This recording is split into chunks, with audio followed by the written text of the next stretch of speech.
So for my first project, I am going to be designing an inn, and there's a lot of back and forth about if you should start off at an inn for a start of a campaign. For me, it's my first one. It's a homebrewed world, which means it's a world that I'm creating with my own rules as far as magic goes and how things work. But essentially, it's going to be loosely based on a medieval age. And part of that is an inn. That is where all my characters are going to be starting off of for different various reasons and backgrounds, which I'll get into later. And so really I need a physical inn. Now, to be aware, I do have this campaign starting up in about 3 days. So I have 3 days to put this inn together and so that it looks good. One of the questions I have to ask myself is what kind of scale, the size of this inn. If you build it to be humongous, that's going to be a little bit of a pain if you're traveling around or if you're moving from one location to the other. For us, we're going to probably be being mobile and moving around, so I want to keep it relatively small but relatively well built. So as you're going to see though, I'm going to be using tools such as the Dremel, which is like a drilling tool that's handheld. I'm going to be using an orbital sander, all of which are going to be great tools to help me create what I hope to make. So the inn, just a little bit of background, the inn is called the Ayleswell. That Ayleswell, as I'm also a dad, I have a 2-year-old, and so I'm really just trying to work on those puns, and that's a terrible one, so I'll give you that. But in my head ahead of time, I have used Google Documents to really try to map out who's going to be in this inn. So one of the main characters that the players will interact with is the innkeeper named Finneglan, and he is going to be talking like this, which I'm sure will be terrible, but hopefully they'll get a little bit of enjoyment out of it.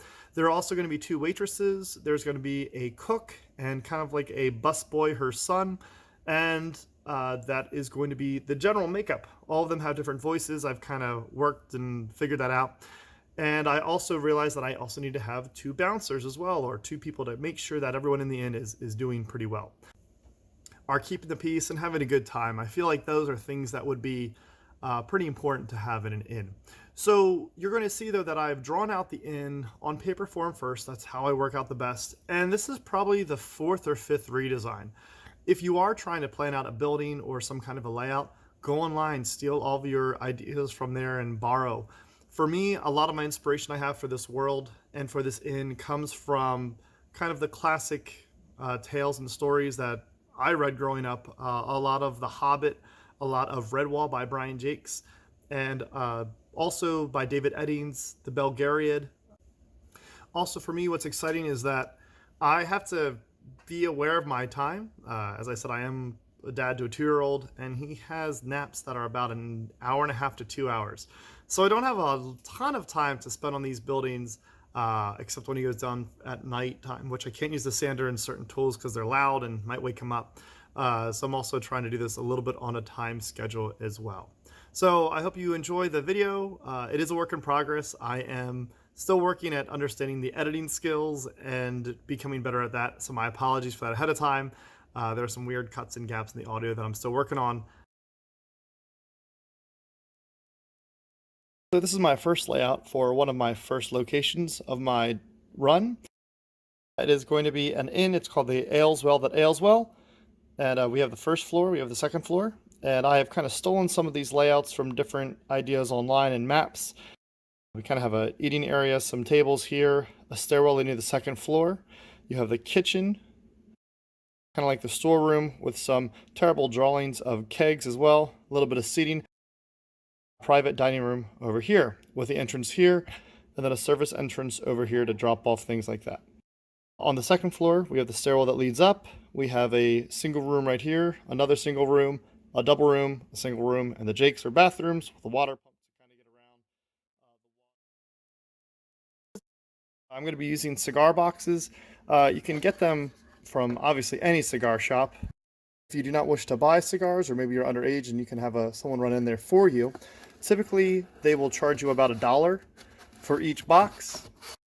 The plan is that because these fit together and have tops, I can put one on top of the other, and eventually the idea is that I'm going to be able to pull this away.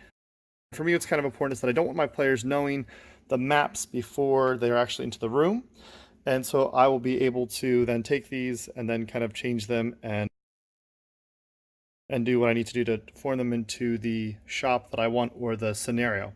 I have some products I'm going to be using over here. Mini wax, penetrating stain, gray, Sedona red, ebony, with some polyurethane to use afterwards. In addition to these, I'll be using various scraps over here. You kind of see some extra pallet wood and my 3 other builds I'm going to be doing for this campaign. Actually going to be a cliff top inn, which they're going to have to travel to. This is going to be a boat at some point, and this is going to be an apothecary's house right here. And again, with a lot of these cigar boxes that you buy, many times they'll have extra platforms in here. A lot of times they'll have these cedar planks, which are used to keep cigars humidified, I'm sorry, which you can kind of use either for flooring or bending or things like that. And also for me, I just kind of collected scraps of wood here and there. As you can kind of see, I've had some pallet wood, and I've had a mixed experience with that just because it can be pretty inconsistent. Also, something that I tend to do is whenever I see a used shovel or handle that the top is worn out, I take it home. And part of that is useful for kind of just getting extra material. But really, I have a Dremel,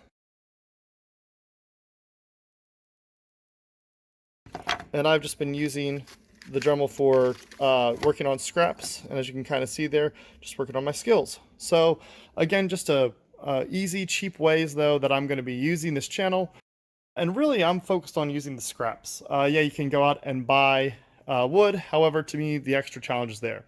So my first step is to take these boxes and to sand on the outsides, and to eventually start fitting in the interiors, probably using some of the scrap wood for some of the layouts. I hope you enjoyed this video on trying to build this in, and just some of the techniques that I'll be using really to design and lay out and then hopefully eventually construct this as well. If you do have an interest in Dungeons & Dragons, there are tons and tons of resources out there. For me, what inspires me on a daily basis are YouTube channels such as How to Be a Great Game Master. Puffin Forest is fantastic as well. And also, I would certainly suggest Matt Colville. He really inspired me to look into becoming a game master. I have played Dungeons & Dragons, as I said earlier, for about 2 years now, and the first campaign that I was with took place for about 1.5 years. And that's really inspired me to try to start my own channel and hopefully try to be my own game master. So please hit that like and subscribe, and leave some feedback, and thank you for watching.